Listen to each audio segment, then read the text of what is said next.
নমস্কার বন্ধুরা, আমি দেবিকা। আমার দেবিকাস হোম কুকিংয়ে আপনাদের সবাইকে স্বাগত জানাচ্ছি। আশা করছি আপনারা সবাই ভালো আছেন। আজকে আরেকটা পর্বতে আমি মিষ্টি কুমড়ো দিয়ে ইলিশ মাছের মাথা একটা চচ্চড়ি নিয়ে এসেছি। খেতে দারুণ টেস্টি আর বানাতেও অনেকটা কম সময় লাগে। চলুন রেসিপিটা স্টার্ট করছি। তার জন্য আমি ইলিশ মাছ নিয়ে নিয়েছি আর সাথে আমি নিয়ে নিয়েছি একটা বড় সাইজের আমি মিষ্টি কুমড়ো নিয়ে নিয়েছি। মিষ্টি কুমড়োটাকে এইভাবে ডুমো ডুমো করে বড় বড় করে কেটে নিয়েছি। আর ইলিশ মাছের মাথার মধ্যে অনেকটা নোংরা থাকে, সেটাও আমি ভালো করে পরিষ্কার করে নিয়েছি। চলুন রান্নার জন্য আমি একটা কড়াই বসিয়ে দিয়েছি। কড়াইয়ের মধ্যে আমি সর্ষের তেল দিয়ে দিয়েছি। আচ্ছা, যারা যারা আমার ভিডিও দেখছেন নতুন, তো ওরা প্লিজ আমার চ্যানেলটাকে সাবস্ক্রাইব করে আমার পাশে থাকবেন। আর এখানে আমার ইলিশ মাছের মধ্যে আমি একটুখানি নুন আর হলুদ গুঁড়ো দিয়ে দিয়েছি। সব কিছু ভালো করে আমি মাখিয়ে নিব। অনেক ছোট রান্না, কিন্তু খেতে কিন্তু দারুণ সুস্বাদু একটা রান্না। খুব কম সময় লাগে, আপনারা অবশ্যই এটা বানিয়ে খাবেন। তো এখানে আমি মাথাগুলো আমি ভেজে নেব।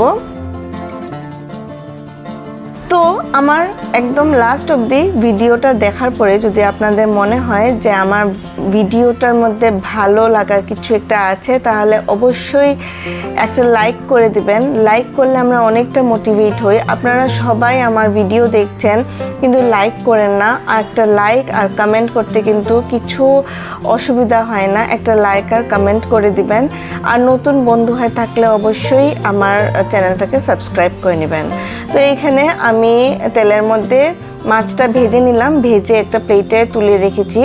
এখন সেম তেলের মধ্যে আমি কালো জিরে দিয়ে দিয়েছি আর দুটো কাঁচা লঙ্কা আমি চিড়ে ভাগ করে দিয়ে দিয়েছি। এখন একটুখানি ভাজা ভাজা হয়ে যাওয়ার পরে দিয়ে দিব এখানে মিষ্টি কুমড়ো। মিষ্টি কুমড়োকেও আমি এইভাবে এই একটুখানি তেলের মধ্যে ভালো করে ভেজে নিচ্ছি। 2-3 মিনিট এইভাবে ভেজে নেওয়ার পরে আমি এখানে দিয়ে দিব হলুদ গুঁড়ো। আধা চামচের মতন আমি হলুদ গুঁড়ো দিয়ে দিচ্ছি। সাথে দিয়ে দিব একটুখানি জিরে গুঁড়ো। জিরে গুঁড়োটাও আমি ছোট চামচের আধা চামচ দিয়ে দিয়েছি। সাথে আমি একটুখানি কাশ্মীরি লঙ্কা গুঁড়ো দিয়ে দিয়েছি আর একটু ঝালের জন্য আমি লঙ্কার গুঁড়ো ব্যবহার করেছি। আপনারা চাইলে লঙ্কা গুঁড়ো কম বেশি করতে পারেন বা স্কিপও করতে পারেন। এখানে আমি রঙের জন্য কাশ্মীরি লঙ্কা গুঁড়ো দিয়েছি। তারপরে সব মশলা ভালো করে মিশিয়ে দিব। মিষ্টি কুমড়ো হতে বেশি সময় লাগে না। এইভাবে নাড়িয়ে চাড়িয়ে যদি রান্না করা হয় কম সময়ে কিন্তু মিষ্টি কুমড়ো হয়ে যায়।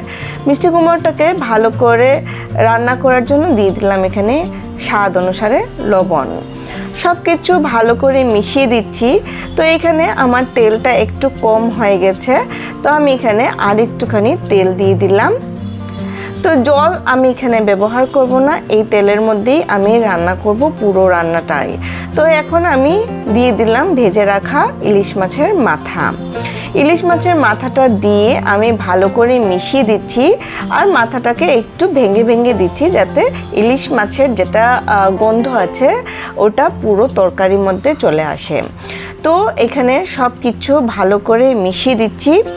মিশানোর পরে আমি এটা ঢেকে দেব 5 থেকে 7 মিনিটের জন্য। কেন কি আমাদের মিষ্টি কুমড়ো হতে একটু কম সময় লাগে, তো আমি কম টাইমের জন্যই আমি ঢেকে দিচ্ছি। একদম বেশি সময় যদি ঢেকে রান্না করেন তাহলে নিচে কড়াইয়ের মধ্যেও লেগে যেতে পারে আর আমাদের মিষ্টি কুমড়োটাও গলে যাবে। তো এখানে আস্তে আস্তে করে রান্না করতে হবে কম আগুনের মধ্যে। মিষ্টি কুমড়ো গলে গেলে কিন্তু আমাদের যেটা রান্নার যেটা স্বাদ আছে ওটা একদমই নষ্ট হয়ে যাবে। তো এখানে আমি আরেকটুখানি নাড়িয়ে চাড়িয়ে আমি আরও 5 মিনিটের জন্য ঢেকে দিয়েছি কম আগুনে। এই নিন, আমার রান্না একদম কমপ্লিট হয়ে গেছে। কতটা টাইম লেগেছে দেখতেই পাচ্ছেন, একদম কম সময় হয়ে গেছে। তো এখানে আমি গ্যাসটা আমি বন্ধ করে দিয়েছি। এখন গরম গরম ভাতের সাথে এটাও গরম গরম সার্ভ করুন, খেতে দুর্দান্ত স্বাদ লাগে। ইলিশ মাছের যে একটা গন্ধ আছে, একটা স্মেল আছে, ওইটাতেই কিন্তু পুরো তরকারিটা খাওয়া শেষ হয়ে যাবে। তো আশা করছি আজকের ভিডিওটা ভালো লাগবে। নেক্সট পর্বে আরেকটা ভিডিও নিয়ে আসবো। দেখা হচ্ছে ওই ভিডিওতে আপনাদের সাথে। লাইক কমেন্ট শেয়ার করতে একদম ভুলবেন না। ভালো থাকবেন, সুস্থ থাকবেন। Bye bye, take care.